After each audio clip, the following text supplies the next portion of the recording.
Does a dead man care about the borders he crosses, or does he simply appreciate the silence of the journey? That is the question you have to ask yourself when you are standing in a drafty funeral home basement on 116th Street, staring at a flag-draped coffin that has traveled 8,000 miles from the jungles of Southeast Asia. Most men look at a casket and see the end of a life. I looked at that polished oak box and saw the beginning of an empire. I saw the end of the Italian stranglehold on Harlem. I saw the future, and it didn't look like the pockmarked, stepped-on trash the Genovese family had been feeding my people for 20 years. It looked like purity. It looked like power. It was January 28, 1971, at exactly 3:14 in the morning. The city outside was asleep, buried under a slushy gray winter that froze the trash to the gutters. But inside the prep room of the funeral home, the air was thick with the smell of formaldehyde and cheap cologne. My cousin Luke was standing by the door, shaking like a leaf in a hurricane. He had a crowbar in his hand, but he couldn't stop looking at the American flag draped over the lid. He was thinking about the boy inside, a 20-year-old sergeant from North Carolina who had stepped on a landmine near the Laotian border. I wasn't thinking about the sergeant. I was thinking about the $50 million sitting in the false bottom beneath him. I was thinking about efficiency. "Open it," I said. My voice was quiet, barely a whisper, but in that tiled room it sounded like a gunshot. Luke hesitated. He looked at me with eyes wide and wet, the way a child looks at a father who just ordered him to drown a puppy. He was scared of the ghost. I was scared of being poor. There is a difference. I walked over and took the crowbar from his sweating hands.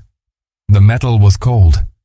I jammed the tip under the lip of the casket, right below the brass latch. The wood groaned, a sharp cracking sound that echoed off the porcelain drainage tables. I wasn't just prying open a box, I was prying open the entire underworld economy. For decades, the Italians had us on a leash. They imported the product, they cut it, they stepped on it until it was 10% poison and 90% sugar, and then they sold it to us at a markup that would make a banker blush.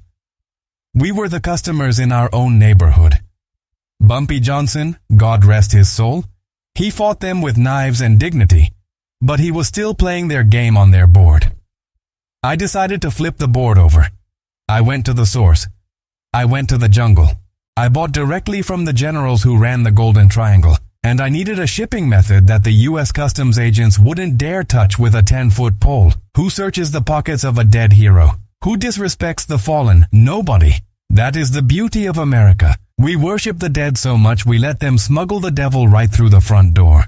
I lifted the heavy lid. The smell hit us first. Stale air, chemicals, and the unmistakable metallic scent of a long flight. I didn't look at the body. I reached past the uniform, past the metals, and felt for the seam in the lining. My fingers brushed against the cold steel of the false bottom. I pulled. The panel gave way with a soft hiss of suction. And there it was. Plastic bags, vacuum sealed, stacked in perfect rows like bricks of gold bullion. White. Pure. Untouched. This wasn't the garbage they were peddling on 125th Street. This was blue magic, 98% pure. A product so strong it would kill you if you didn't respect it. A product so clean it would make the Italians irrelevant overnight. I pulled out 1 kilo. It felt heavy, dense, like a condensed star. I took a switchblade from my pocket, the same way Bumpy used to carry his razor, and sliced a tiny opening in the plastic. I dipped the tip of the blade in. The powder shimmered under the fluorescent lights, catching the glare like diamond dust. I tasted just a grain on my tongue. It was bitter, chemical, electric. It tasted like freedom. In that moment, holding that kilo in a room full of death, I knew the old Harlem was gone. The days of begging for scraps were over. I wasn't a gangster anymore. I was a corporation. I looked at Luke, who had stopped shaking and was now staring at the white brick in my hand with a mixture of terror and greed. I wiped the blade on my trousers and put it away. The Italians were sleeping in their mansions in Jersey, thinking they owned the world. They didn't know that the world had just changed. The man with the supply rules the world. You have to understand the architecture of the cage before you can break the bars. For 50 years, Harlem was structured like a plantation. It didn't have cotton fields and it didn't have overseers on horseback, but the economics were exactly the same. You had the workers, which were my people, sweating and dying in the tenements. You had the consumers, also my people, trying to escape the misery for a few hours with a needle in their arm. And then you had the owners. The owners didn't live in Harlem. They lived on Pleasant Avenue. They lived in New Jersey. They were the Italians, the Genovese, the Gambinos, the Lucchese's. They sat at the top of the food chain, eating the steak and throwing us the gristle. The hierarchy was simple and insulting. The Italians imported the heroin. They brought it in through the docks, paying off the unions and the customs agents. By the time a kilo of dope reached a guy like Bumpy Johnson, it had already stepped on 3 times. The Italians cut it with milk sugar, quinine, and caffeine. They took 1 kilo of pure product and turned it into 6 kilos of garbage. They sold that garbage to the Harlem bosses at a premium, and those bosses had to cut it again just to make a profit. By the time it hit the veins of a junkie on 116th Street, it was less than 10% purity. It was brown, it was weak, and it was an insult to the customer. But nobody complained because nobody had a choice. The Italians owned the supply, so they owned the neighborhood. I looked at this system and I didn't see organized crime. I saw inefficiency. I saw a supply chain clutter with fat, lazy middlemen who added no value to the product. Bumpy Johnson, the man who raised me, the man who taught me how to walk and how to talk, he spent his whole life fighting the Italians for a bigger slice of the pie. He used straight razors and shotguns to demand respect. I loved Bumpy, but he was thinking too small. He was fighting for a slice. I wanted the whole damn bakery. I realized that if I could cut out the Italians, if I could bypass the mob, bypass the docks, and bypass the middleman, I could sell a product that was 100% pure for half the price they were charging. That isn't gangsterism. That is American capitalism. To understand the power I held in my hands after that shipment from Vietnam arrived, you need to look at 3 things: the product, the price, and the panic. First, the product. We called it Blue Magic. The name wasn't an accident, it was a brand. In a world of brown sludge, Blue Magic was white as snow. It was 98% pure. I remember the first day we put it on the street. It was a Tuesday. Usually Tuesday is a slow day in the life, but not when you're selling lightning in a bottle. We set up shop on 116th Street, right between 7th and 8th Avenue. I had my country boys, my brothers and cousins from North Carolina, working the block. They didn't look like the flashy hustlers Smooth Henderson used to run with. They looked like working men. They didn't talk much. They just handed out the testers. The reaction was immediate. And I don't mean it was popular. I mean it was seismic. The first 3 junkies who shot up Blue Magic without diluting it died instantly. They overdosed right there in the alleyways. Now, to a normal person, that sounds like a disaster. To a businessman in my line of work, that is the best advertising money can't buy. Word spread like a virus. Frank Lucas has the bomb. Frank Lucas has the stuff that will stop your heart. Within 4 hours, the line for Blue Magic wrapped around the block, past the barbershop, past the church, all the way to the avenue. We weren't selling drugs anymore. We were selling the ultimate escape. Second, the economics. This is where I truly hurt the Italians. The Genovese family was selling a kilo of diluted trash for $50,000. Because I went straight to the source in the Golden Triangle. Because I was buying kilos for $4,000 from the generals in the jungle and shipping them in the coffins of dead soldiers, my overhead was non-existent. I could sell a kilo of Blue Magic, pure uncut heroin, for a fraction of what the Italians charged, and I was still making a profit margin that would make General Motors jealous. I remember a sit-down I had with a capo named Dominic from the Lucchese family. This was about 2 months after Blue Magic hit the streets. Dominic was a heavy guy, smelled like garlic and arrogance. He came to me at a club I owned, trying to be intimidating. He told me I was breaking the rules. He said I had to pay a tax to operate in their city. I sat there drinking my coffee and I laid a newspaper on the table. I opened it to the financial section.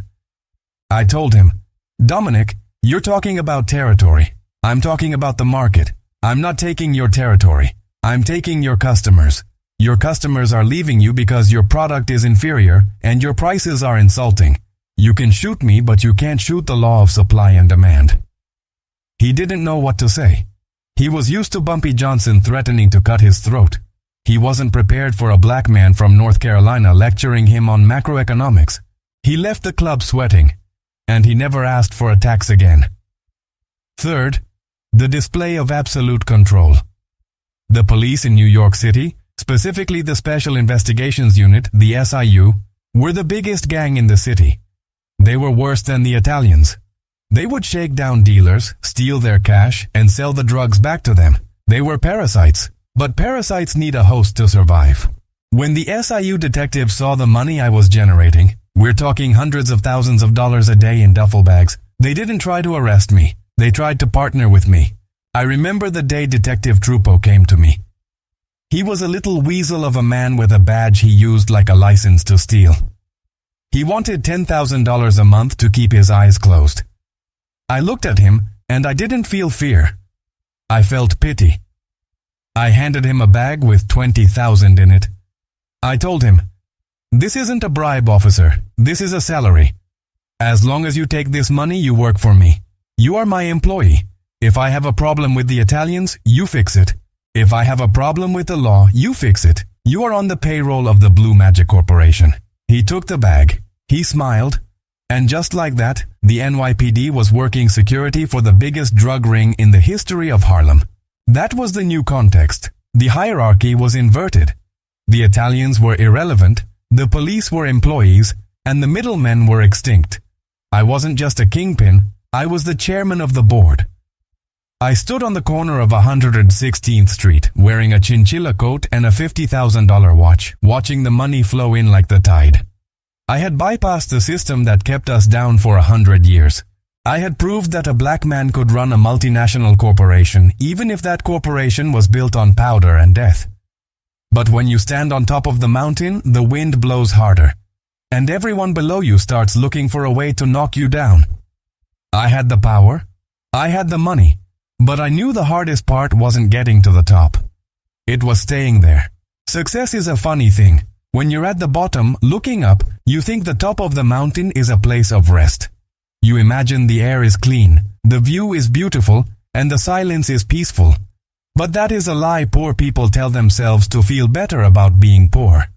When you actually get to the top, when you are standing where I was standing in the autumn of 1972, you realize the air isn't clean. It's thin. It's hard to breathe. And the silence.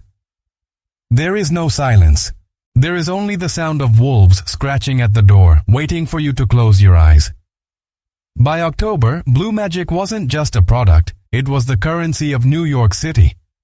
I had more cash in the walls of my home in Teaneck, New Jersey, than most banks had in their vaults. I was moving $1 million a day, every day, rain or shine. But money has a weight to it. It draws attention. It draws envy. And envy is the rot that eats the foundation of any empire. I knew the Italians were hurting. I knew the corrupt cops in the Special Investigations Unit were getting greedy, looking at my payroll and wondering why they were taking crumbs when they could take the whole cake. But I didn't expect the rot to come from inside the house. It was a Tuesday night, heavy with rain, when the call came. It wasn't a threat. It was an invitation. A sit-down at a warehouse in the Navy Yard in Brooklyn. Neutral ground, they said. A peace offering. The heads of the 5 families wanted to discuss zoning regulations. That's mob speak for, "We want our cut back." But the voice on the phone wasn't an Italian. It was a man I had known for 15 years. A man I had pulled out of the gutter in Greensboro, North Carolina, put in a silk suit and given the keys to the Bronx. It was my lieutenant, Tyrell Big T Smalls. He told me the meeting was safe. He told me he had scouted the location. He told me it was just a formality to keep the heat off. I looked at the phone receiver for a long time after I hung up. Tyrell was family, not by blood, but by the code, which is supposed to be thicker. He had eaten at my table. He had held my children. But there was a tremor in his voice, a microscopic vibration that only a man who has lived in the jungle would hear. It was the sound of a man who had already sold his soul and was just waiting to deliver the receipt. I prepared for that meeting not like a gangster, but like a general. A gangster brings a gun. A general brings a strategy. I put on my best suit, a charcoal gray bespoke number from a tailor in Midtown, and I chose a tie that was the color of dried blood. I wanted them to see the CEO, not the hustler. I drove myself. No driver, no entourage, just me in a black Mercedes, gliding through the rain-slicked streets of Brooklyn, heading toward the edge of the world.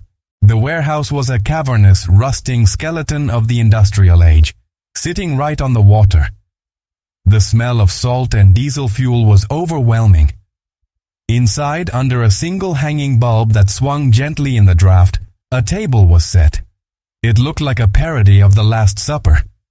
Sitting there were the representatives of the old world. There was Fat Tony from the Genovese crew, wiping his forehead with a handkerchief. There was Detective Trupo, looking like a rat that had just found a block of cheese, his eyes darting around the shadows. And there, sitting at the head of the table where I should have been, was Tyrell.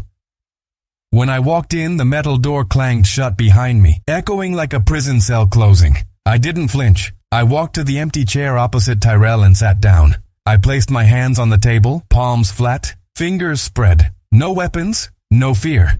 "Frankie," Fat Tony said, his voice like gravel in a blender. "Good of you to come. We got business to discuss. The current arrangement, it's unbalanced."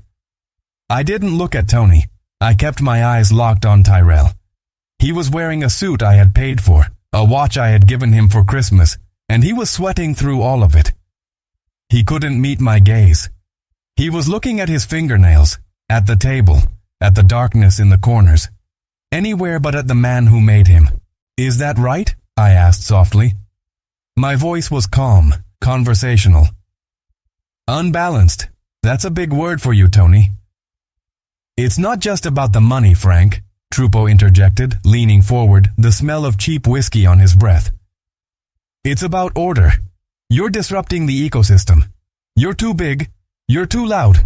You're making everyone nervous. We think it's time for a restructuring, a management change." "We?" I asked. I finally shifted my eyes to Trupo. "You got a mouse in your pocket, detective? Or are you speaking for the department?" "He's speaking for the coalition," Tyrell said. He finally looked up. His eyes were red-rimmed, wild. He looked like a man who was drowning and trying to climb on top of me to breathe. "Frank, listen, it's over. The run is over. You had a good run, but you can't fight the whole world. The Italians, the cops, the feds, they're all closing in. We made a deal. You step down, you hand over the connection in Southeast Asia. You give us the supply routes, and you get to walk away. You get to retire. You keep your house in Jersey. You keep your life." I stared at him. The audacity was almost impressive. This man, who used to ask me for permission to use the bathroom, was now negotiating the terms of my surrender. "And if I say no?" I asked. Tyrell swallowed hard. He glanced at the shadows behind me. I didn't need to turn around to know that there were men in the dark. Hired guns, probably Italians, maybe some rogue cops. The muscle. "Then you don't walk out of here, Frank," Tyrell whispered. "I'm sorry, but it's just business." The silence that followed hung in the air for 10 seconds. I let it stretch. I let them think they had won. I let them taste the victory. I watched Fat Tony smile. I watched Trupo reach for his cigarettes, his hand steady now that the threat was delivered. They thought they were the predators. They thought I was the cow in the slaughterhouse. Then, I laughed. It was a dry, short sound. "Business," I repeated. "Tyrell, you wouldn't know business if it bit you on the leg. You think this is a board meeting? You think you're initiating a hostile takeover?" I shook my head, a look of genuine disappointment on my face. "You made a mistake, T. You forgot where I get my product. You forgot who I learned from. You think I just buy heroin from the jungle? I buy information. Information is the only commodity more valuable than blue magic." I reached into my inside jacket pocket. The men in the shadows shifted, guns cocking. I moved slowly, deliberately, and pulled out a small folded piece of paper. I unfolded it and smoothed it out on the table. "You sat down with Tony and Trupo 3 days ago at a diner on Arthur Avenue," I said, reading from the paper. "You ordered the veal parmigiana. You told them that I keep the ledger in a safe floorboard under the rug in my office. You told them the shipment comes in on Thursday nights at Pier 14. You told them I would be alone tonight. Tyrell's face went the color of ash. How? You think because you whisper, nobody hears you? I leaned forward. I own this city, Tyrell. I don't just own the junkies and the dealers. I own the waiters who poured your water. I own the cook who breaded your veal. I own the taxi driver who took you there. I own the girl who shines your shoes and the man who cleans your office. You think you're invisible. You're living in a glass house, and I bought the mortgage a long time ago. I looked at Trupo. And you, detective. You called your wife at 6 p.m. tonight.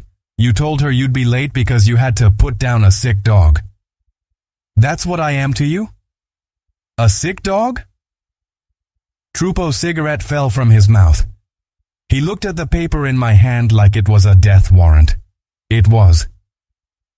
I didn't walk into a trap, I said, my voice dropping an octave, becoming the voice of the jungle, the voice of the deep ocean. I walked into a staff meeting, and I'm firing the staff. Kill him! Tyrell screamed, jumping up, his chair clattering backward. Do it now! Nothing happened. The men in the shadows didn't fire. The darkness remained silent. Tyrell looked around, frantic. What are you waiting for? I paid you. Shoot him. You paid them with money, I said, standing up slowly, adjusting my cuffs. I paid them with a future. See, that's the difference between us, Tyrell. You try to rent loyalty. I buy it outright. I spoke to the crew you hired an hour before you did. I offered them double what you promised, and I offered them something else. The guarantee that they wouldn't wake up tomorrow with their throats cut. I snapped my fingers.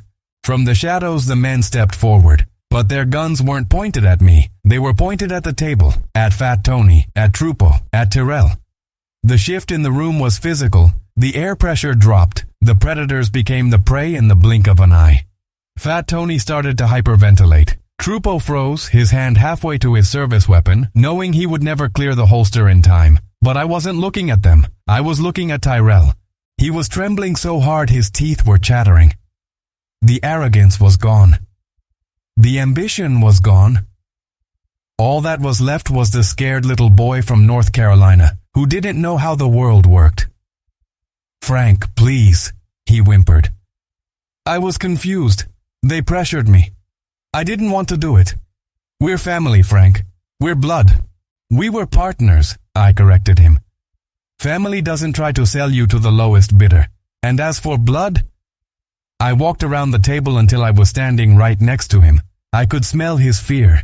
It smelled like sour milk. You're right about one thing. There's going to be blood. I didn't kill him then. A quick death is a mercy, and I wasn't feeling merciful.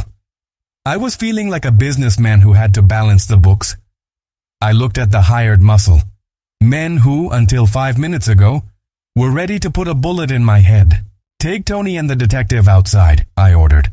Put them in a trunk. Drive them to the Jersey marshlands. Don't kill them. Just leave them there. Naked. Let them walk home. Let them think about who runs this city while the mosquitoes eat them alive. I want the Italians and the cops to know that I could have killed them, but I chose not to. That is power. The guards grabbed Tony and Trupo. The fat man was crying. The cop was cursing. They were dragged out into the rain, leaving me alone in the warehouse with Tyrell. He fell to his knees. He grabbed the hem of my trousers.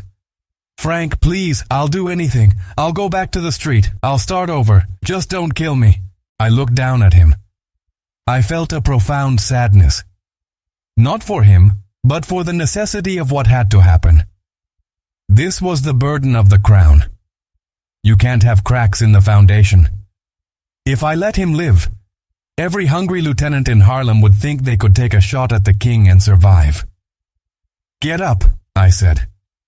He stood up, hope flickering in his eyes. You're going to Vietnam, I said. He blinked. What? I have a plane leaving from Teterboro in 3 hours. Cargo transport. It's going to Saigon. You're going to be on it. Vietnam? He stammered. Frank, there's a war there. I know. I said coldly. That's where the product comes from. You wanted the connection? You wanted to know the source? You're going to the source. You're going to work the supply line from the other side. You're going to live in the jungle. You're going to deal with the generals. You're going to sweat and bleed and dodge mortars. And you're going to make sure my packages get on those planes. I leaned in close, my face inches from his. And if a single kilo comes up light, if a single shipment is late, if I hear a whisper that you're skimming off the top, I won't send a hitman, Tyrell. I'll send the Viet Cong. I'll make a call, and you will disappear into a rice paddy, and nobody will ever find your bones. I turned my back on him and walked toward the door. Frank, he called out, his voice cracking. Thank you, I won't let you down. I stopped at the threshold.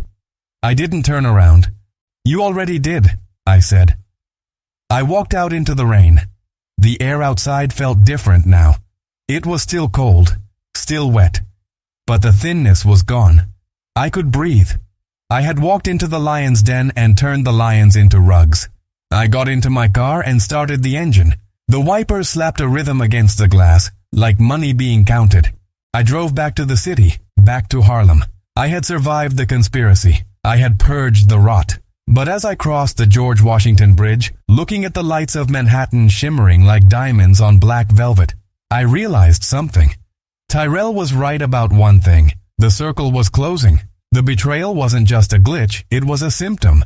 The bigger I got, the more targets I painted on my back. The Italians were humiliated. The police were compromised. My own people were getting hungry. I had won the battle, but the war was changing. I needed to insulate myself. I needed to stop being a visible target. I needed to become a ghost. But ghosts don't wear chinchilla coats. And ghosts don't drive Mercedes. I had an addiction too. Not to the blue magic, but to the life. To the respect. To the feeling of walking down 116th Street and seeing the world stop. I knew I should pull back. I knew I should hide. But when you are the king, how do you go back to being a peasant? You don't. You build higher walls. You buy bigger guns. And you pray that when the end comes, you see it coming before it sees you. I turned on the radio. James Brown was screaming about being black and proud. I turned it up. I was the American dream in the flesh. I was the nightmare they never saw coming. And I was just getting started. It was raining the night I walked into the lion's den. A cold, miserable November rain that slicked the cobblestones of the meatpacking district and turned the Hudson River into a churning black mirror. I checked my watch. 3:00 a.m. The witching hour. The time when the devil counts his registers. Most men in my position would have brought an army. They would have lined the rooftops with snipers and filled the alleyways with soldiers holding sawed-off shotguns. But I wasn't most men. I was Frank Lucas. I didn't bring muscle to a negotiation, I brought leverage. And leverage weighs nothing, but it hits harder than a freight train. I parked the car myself, no driver, no bodyguard, just me in a three-piece suit that cost more than the warehouse I was walking into. I adjusted my cuffs, felt the cold air bite my face, and looked up at the rusted steel door of the slaughterhouse. Inside, the heads of the 5 families were waiting. They were sitting there with their wine and their entitlement, thinking they were about to audit a disobedient employee. They thought they were going to tax me.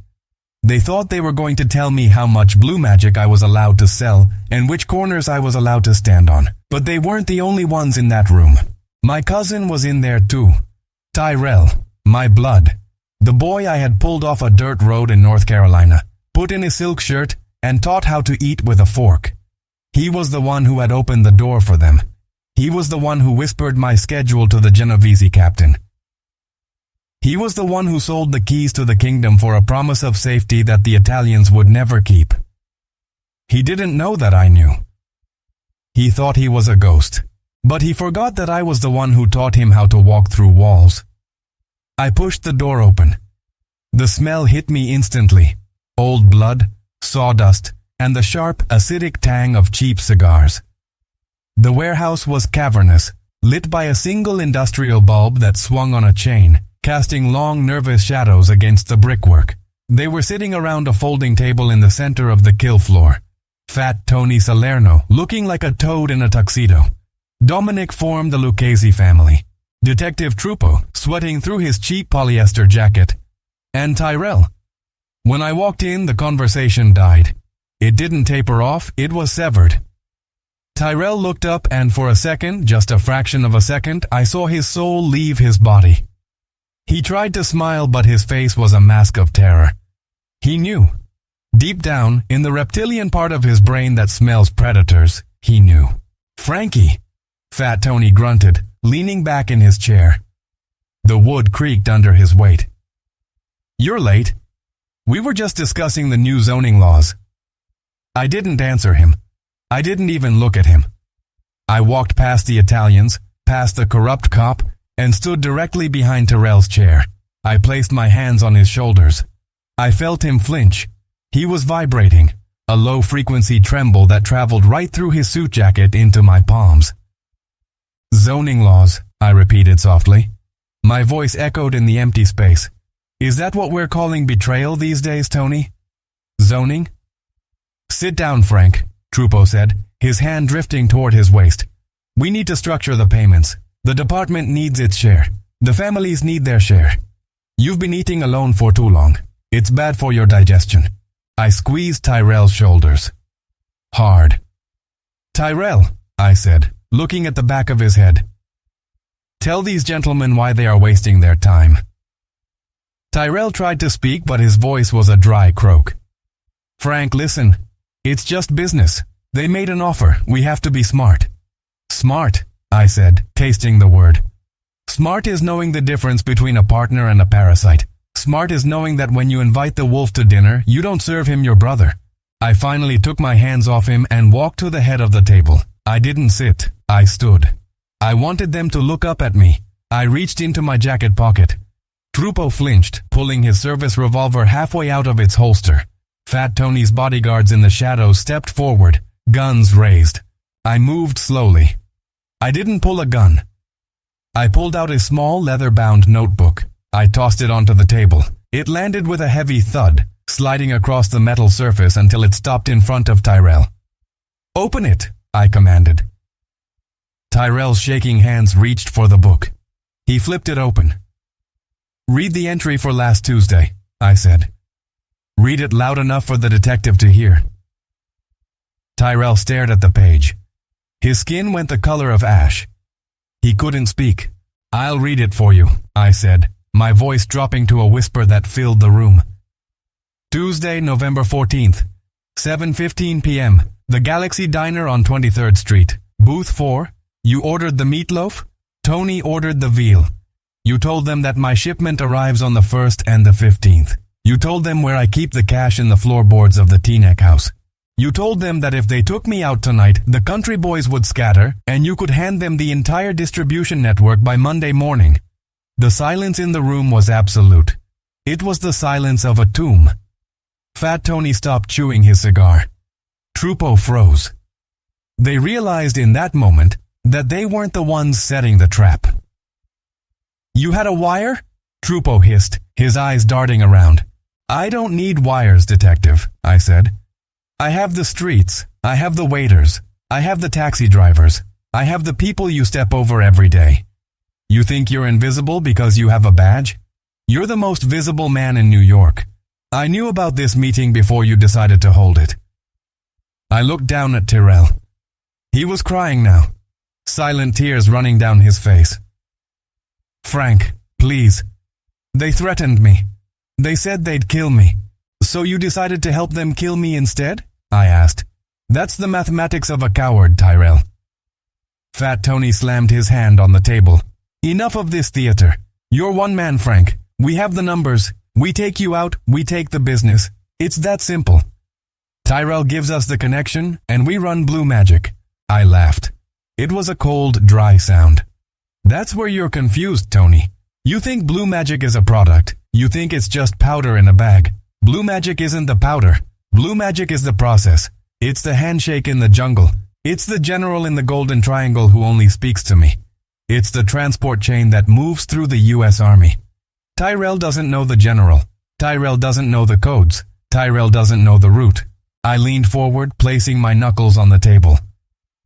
If I die in this room tonight, the supply stops tomorrow. The purity drops to 10%. The junkies riot, the cash flow dries up. And you, Tony, you go back to selling garbage to people who can't afford it. You lose $50 million a year. You kill me, you kill the golden goose. Is that good business? I saw the calculation happening behind Tony's eyes. He was a businessman first, a gangster second. He knew I was right. He looked at Tyrell with disgust. He realized he had bet on a horse that didn't even know the track. So what's the play, Frank? Tony asked quietly. The play is simple, I said. You leave, you take your pet detective with you. You go back to your clubs and your unions and you stay out of Harlem. I don't pay taxes. I don't pay tribute. I am the source. You respect the source, or the source dries up. Tony stared at me for a long time. Then, he slowly nodded. He stood up, buttoned his jacket, and signaled his men. They holstered their weapons. You're a crazy son of a bitch, Frank, Tony muttered. But you deliver. They walked out. Tony, Trupo, the bodyguards. They left Tyrell sitting alone at the table, abandoned by his new masters, facing the man he had betrayed. When the door clanged shut, the sound was final. I was alone with my blood. Tyrell couldn't look at me. He was staring at his hands, waiting for the bullet. He expected me to pull a gun. He expected the rage. But I didn't feel rage. I felt a hollow, aching disappointment. Stand up, I said. He stood up, his legs shaking so bad he had to hold onto the table. Frank, I'm sorry. I swear to God, I'm sorry. I'll make it right. I'll earn it back. You can't earn this back, T, I said gently. Trust is like a mirror. You can fix it if it's broken, but you can still see the crack in that motherfucker's reflection. I walked over to the window and looked out at the rain. I'm not going to kill you, Tyrell. He let out a sob of relief. Thank you, Frank. Thank you. I won't let you down. I'm not going to kill you, I repeated, turning to face him. Because that's too easy. And because I need a new point man in Saigon. His eyes went wide. Saigon? Frank, there's a war there. I know, I said. That's where the magic comes from. You wanted to be the boss? You wanted the connection? You got it. I have a cargo plane leaving Teterboro in 4 hours. You're going to be on it. You're going to the jungle, Tyrell. You're going to live in the mud. You're going to deal with the generals. You're going to pack the coffins. You're going to make sure every single kilo is pure. I walked up to him until we were nose to nose. I could smell the fear on him. It smelled like vinegar. You're going to stay there until I tell you to come home. And if a single ounce goes missing, if a shipment is late, if you try to skim even a grain of sugar off the top, I won't send a hitman. I'll make one phone call to the general and they will leave your head on a spike on the Ho Chi Minh Trail. I patted his cheek. It was cold. You wanted the life, Tyrell. Now you have to live it. Get out of my sight. He ran. He didn't walk. He ran out of that warehouse like the hounds of hell were snapping at his heels. He ran toward a war zone because it was safer than staying in the room with me. I stood there for a moment in the silence. I had won. I had stared down the mafia, bought the police, and purged the traitor. I was the king of Harlem. I was untouchable. But as I walked back out into the rain, pulling my coat tight against the chill, I didn't feel like a king. I felt like a man who had just realized that the higher you build the walls, the smaller the room gets. I got into my car and turned the key. The engine roared to life, a deep, guttural sound. I checked the rearview mirror. No one was following me. No one dared. I drove back toward the city, toward the lights, toward the empire I had built on white powder and dead bodies. I had cut out the middlemen. I had cut out the competition. Now, I had cut out my own family. Efficiency. That's what I told myself. It was just efficiency. But as I crossed the bridge, watching the skyline of Manhattan rise up like a jagged graph of profit and loss, I wondered if there was anyone left in the world I could trust, or if I was just the richest man in the graveyard. The man with the supply rules the world, but he rules it alone. The sun came up over the Hudson the morning after I sent Tyrell to Saigon. And for the first time in 20 years, the air in Harlem didn't smell like exhaust and garbage. It smelled like opportunity.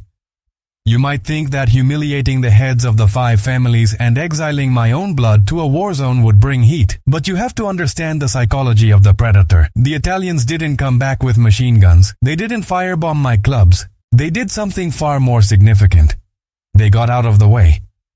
Fat Tony Salerno was a lot of things. A murderer, a racketeer, a glutton, but he wasn't stupid. He knew how to read a balance sheet. He realized that fighting me would cost him millions in soldiers and lost revenue, while stepping aside and letting me run the supply chain would at least keep the streets quiet. The week after the warehouse meeting, the Lucchese family pulled their dealers off 116th Street. The Genovese crews stopped taxing the bars in my territory. It wasn't a surrender, it was a market correction. They recognized that Frank Lucas wasn't just a gangster they could bully, I was a monopoly they couldn't break. That was the golden age. From 1972 to 1974, I wasn't just living, I was levitating.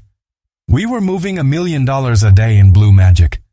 I had so much cash we stopped counting it and started weighing it. I bought apartment buildings. I bought dry cleaners. I bought cattle ranches in North Carolina just to have somewhere to bury the money. I walked into Madison Square Garden for the Ali Frazier fight wearing a chinchilla coat that cost $50,000 and a hat to match. I sat ringside, closer to the action than the Vice President of the United States. When the camera flashed, it wasn't looking at the politicians or the movie stars. It was looking at me. That picture went around the world. It was the moment I stopped being a secret and started being a target. But God, it felt good to be the king. People talk about my legacy like it's a tragedy. They talk about the arrests, the trials, the years in prison that eventually came collecting like a debt I couldn't pay. But they miss the point. The prison sentence was just the cost of doing business. My legacy isn't that I got caught. Everyone gets caught eventually.